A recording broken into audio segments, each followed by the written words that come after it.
For 2.5 million years, the Earth's climate has fluctuated, cycling from ice ages to warmer periods.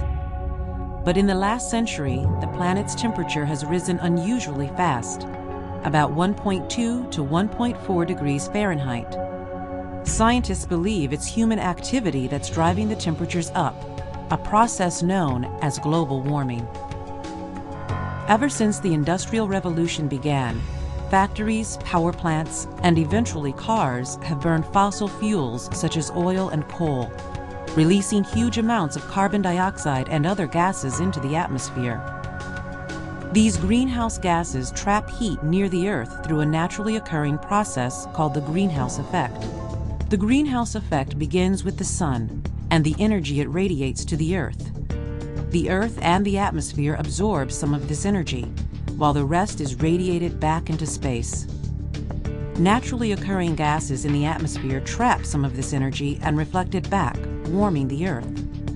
Scientists now believe that the greenhouse effect is being intensified by the extra greenhouse gases that humans have released.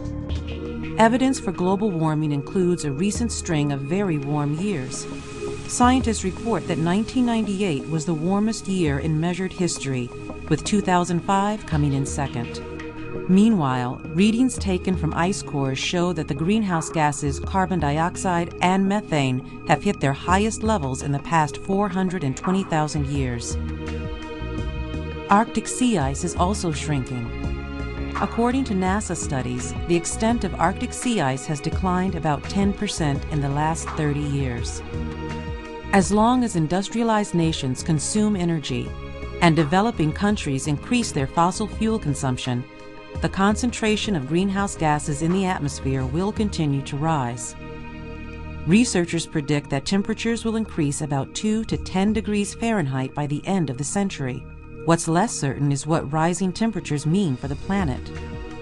Some climate models predict subtle changes.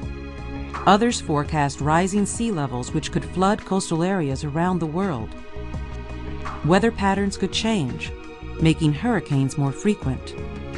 Severe droughts could become more common in warm areas, and species unable to adapt to the changing conditions would face extinction.